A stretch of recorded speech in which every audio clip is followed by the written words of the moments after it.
Captain Kharat या विकृत मानसिकतेच्या व्यक्तीचे अनेक व्हिडिओज आणि फोटोज आपण सोशल मीडिया तुमच्या मीडियाच्या माध्यमातून आपण बघतोय.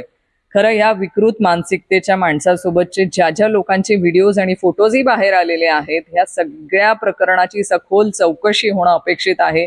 माझी या निमित्ताने मी मुख्यमंत्री महोदयांचे देखील अभिनंदन आणि आभार व्यक्त करेल की त्यांनी ह्या प्रकरणामध्ये स्वतःहून लक्ष घालून त्यांचा ह्या प्रकरणाचा सगळा पर्दाफाश करण्यासाठी त्यांनी त्यांच्या यंत्रणेला कामाला लावलं आणि आज हे प्रकरण बाहेर आलेलं आहे. पण फक्त एवढ्यावर होणार नाही, तर आज ज्यांचे धागेदोरे ह्या सगळ्या प्रकरणाशी आपल्याला दिसत आहेत, ह्या सगळ्यांची देखील चौकशी होणं गरजेची आहे की ह्या काही लोकांचं पाठबळ आहे का खरातांना, आणि त्याच पाठबळामुळे हे एवढे प्रकरण झालेत का, किंवा एवढ्या महिलांवरती अत्याचार झाल्यावर पण त्या महिलांच्या तक्रारी का बाहेर आलेल्या नाहीयेत. इथे कुठलं तरी पाठबळ असल्याशिवाय हे शक्य नाही. तर नक्कीच माझी मुख्यमंत्री महोदयांना विनंती आहे की या सगळ्या प्रकरणाची त्यांच्याशी असलेल्या कनेक्टेड असलेल्या लोकांची देखील सखोल चौकशी होणं गरजेचं आहे. तस्मै नमा एवढं मी नक्कीच त्यांच्यासाठी म्हणेल, कारण वैष्णवी हगवणे प्रकरण असेल किंवा डॉक्टर संपदा मुंडे प्रकरण असेल, अशा अनेक महिलांच्या तक्रारीमध्ये जे त्यांनी त्यांच्या निपक्षपाती चौकशी करणं गरजेची असताना त्यांनी पीडितेची बाजू न घेता